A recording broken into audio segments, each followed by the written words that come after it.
Вчера наступило по-настоящему историческое событие для всей Молдовы. Состоялись выборы президента. 20 лет главу государства избирал парламент, и теперь, согласно Конституции, президента вновь выбирает народ. Несмотря на то, что был выходной день, у избирательных участков людей можно было увидеть с раннего утра.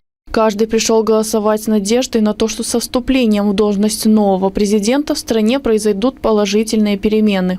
Хочется перемен. Пришел с надеждой, чтобы действительно уже был руководитель государства, а не исполняющий обязанности. Чтобы уже действительно был хозяин. Какое-то движение должно быть. Потому что мне кажется, что болото, которое застоялось. Я лично не жду для себя изменений никаких. Я хочу, чтобы изменили что-нибудь старикам. Чтобы была какая-то взаимопомощь им. Там повысили пенсию, обеспечение, соцобеспечение, чтобы было у них. Больше ничего хорошего не жду, ни от кого.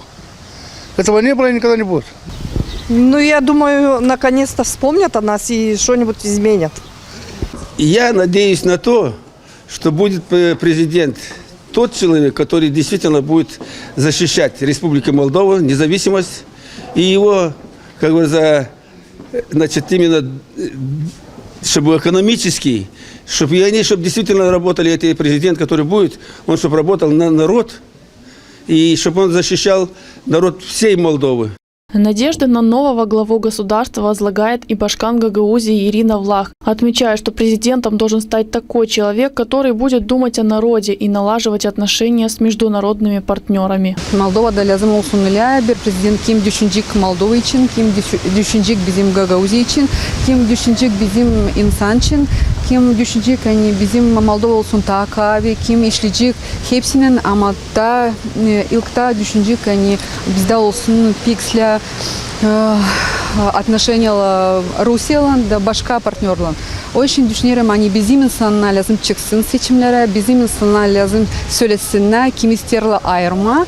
Açan biz bunu yapacağız, bizde Gagauziya'da hepsi olacak. Выборы состоялись и подведены предварительные итоги. Несмотря на высокую явку в утренние часы, она постепенно спала. По итогам Гагаузии в процентном соотношении она составила менее половины от общего числа населения. По Гагаузии явка составила 52 299 избирателей, что составляет 42% из общего числа избирателей.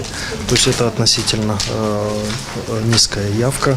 В то же время отмечаю, что каких-либо серьезных нарушений в день выборов не усмотрено, каких-либо заявлений, жалоб не поступало. В принципе, по предварительным итогам большинство набрал по Гагаузии кандидат Игорь Додон от партии социалистов, чуть более 90%.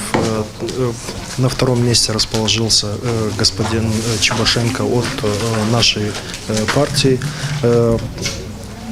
По итогам республики предполагается проведение второго тура.